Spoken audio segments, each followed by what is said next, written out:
ایک تقریب کے دوران ان کی ملاقات نواز شریف سے ہو گئی۔ میاں صاحب پہلی ملاقات میں دل دے بیٹھے۔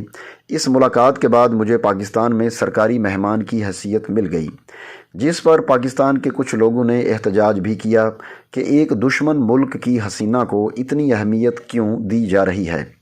حتیٰ کہ یہ بات قومی اسمبلی کے پلیٹ فارم پر بھی اٹھائی گئی، لیکن نواز شریف دل کے ہاتھوں مجبور تھے۔ انہوں نے کسی الزام اور احتجاج کی پرواہ نہ کی۔ دلشاد بیگم نے یہ بھی دعویٰ کیا کہ نواز شریف اور میری محبت اس حد تک بڑھ گئی تھی کہ 1991 میں انہوں نے میری خواہش پر مقبوضہ کشمیر میں فوجی کارروائی بند کرا دی۔ حالانکہ اس فیصلے سے انہیں دائیں بازو کی بہت بڑی پارٹی جماعت اسلامی کی مخاصمت مول لینا پڑی، لیکن نواز شریف عشق کے معاملے میں کسی سمجھوتے پر تیار نہیں ہوئے۔ نواز شریف کے دل پھینک ہونے کے قصے صرف طاہرہ سید اور دلشاد بیگم تک محدود نہیں ہیں۔ پاکستان فلم انڈسٹری کی معروف ہیروئنوں کی ایک طویل فہرست بھی اس میں شامل ہے۔ نواز حکومت کی برطرفی پر ریما کا احتجاج اس بات کا منہ بولتا ثبوت ہے۔ حال ہی میں قومی احتساب بیورو کے حوالے سے جو تحقیقات منظر عام پر آئیں، ان کے مطابق میاں صاحب جو لاہور کو پیرس اور ملک کو جدید ترقی کی راہ پر ڈالنے کا عہد کیے ہوئے تھے، انہوں نے مساج اور مالش کی تربیت کے لیے 4 حسین خواتین اور 5 مردوں کو فرانس بھجوانے کا انتظام کیا۔ میاں صاحب نے خصوصی باتھ روم کا نقشہ انٹروڈ موبل پرائیویٹ لمیٹڈ گلبرگ لاہور سے خصوصی ہدایات پر بنوایا، جس کے لیے قومی خزانے سے لاکھوں ڈالرز سامان درآمد کیا گیا۔ لکشمی چوک لاہور کے رہائشی توئیں نے بھی احتساب بیورو کے اعلیٰ حکام کے سامنے نہایت سنسنی خیز انکشافات کیے۔ توئیں نے بتایا کہ مجھے ہر ہفتے خصوصی طور پر بذریعہ جہاز اسلام آباد لایا جاتا، جہاں خصوصی خدمات سر انجام دینے کے بعد مجھے واپس روانہ کر دیا جاتا۔ میاں نواز شریف کے سیاہ کارناموں پر جن چند جرأت مند صحافیوں نے قلم کشائی کی، ان میں ایک مستند اور وقی نام جناب ہارون الرشید کی روح تڑپ اٹھی اور قلم مجسم سوال بن گیا۔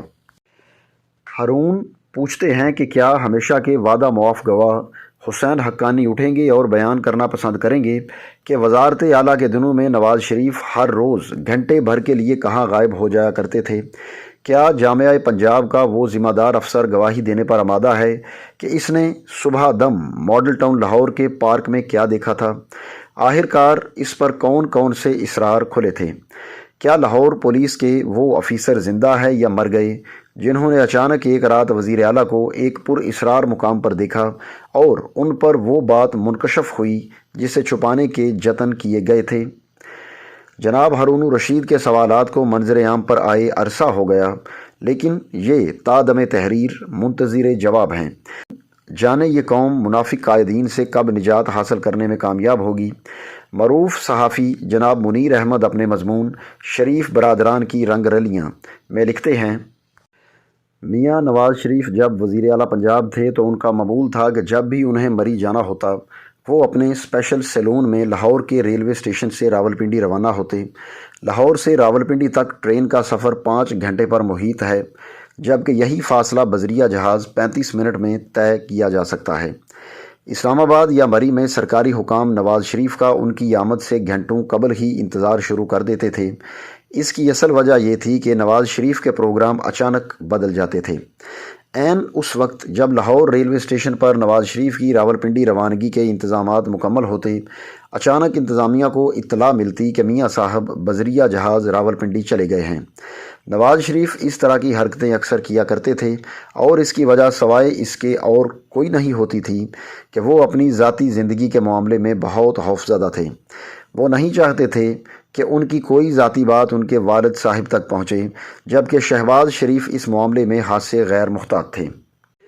نواز شریف کی بعض مہمان خواتین لاہور سے راولپنڈی کے درمیان کسی بھی اسٹیشن پر ان کے سیلون میں سوار ہوتیں اور راولپنڈی پہنچنے سے پہلے 2-3 گھنٹے میں صاحب کے ساتھ گزارنے کے بعد وہ ٹرین سے اتر جایا کرتی تھیں۔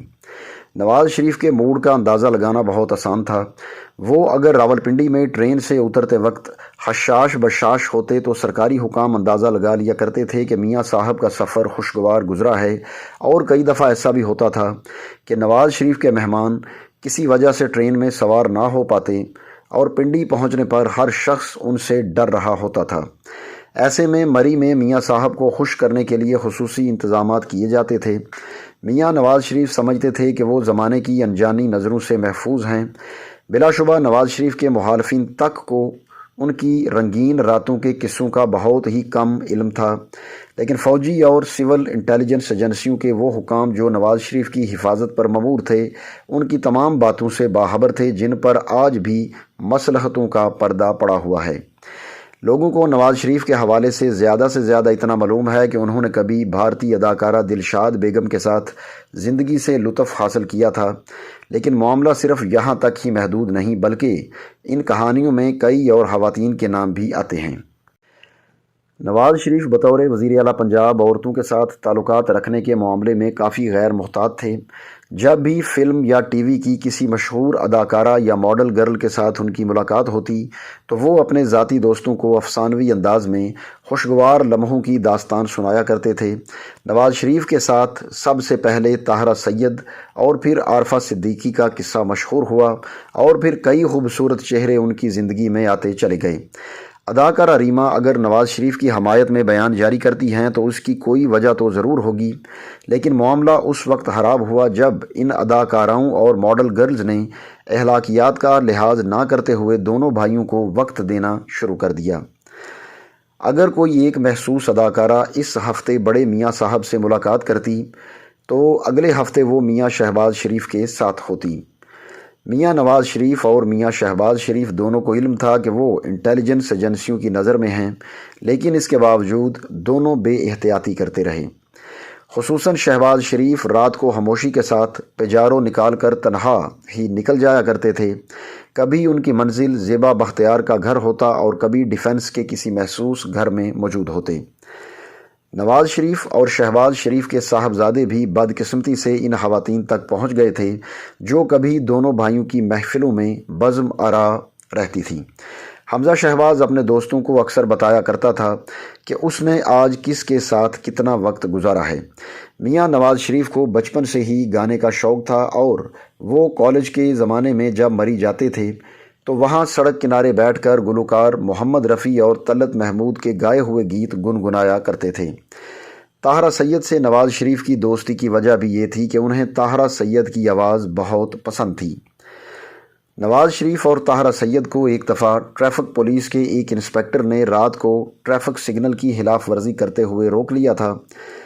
یہ ٹریفک انسپکٹر طاہرہ سید کو نواز شریف کے ساتھ دیکھ کر پہلے تو حیران ہوا اور پھر انسپکٹر نے انہیں اور دونوں نے اس انسپکٹر کو چھوڑ دیا۔ اسی طرح ایک رات جب میاں شہباز شریف نے زیبا بختیار کو ان کے گھر سے پک کیا اور موٹر وے کی جانب چل پڑے تو ان کی حفاظت کے لیے مامور ملٹری انٹیلیجنس کے میجر نے انہیں راستے میں روکا اور سمجھایا کہ سر، آپ دہشت گردوں کی ہٹ لسٹ پر ہیں، اس لیے سیکیورٹی کے بغیر سڑکوں پر گھومنے کا خطرہ مول نہ لیں۔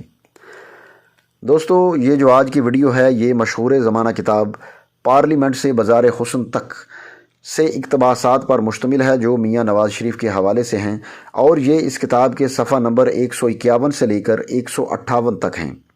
اگر ویڈیو اچھی لگے تو لائک کریں، چینل پر نئے ہیں تو سبسکرائب کریں اور گھنٹی کے بٹن کو دبائیں تاکہ ہماری تمام ویڈیوز کے نوٹیفیکیشنز آپ کو سب سے پہلے ملیں۔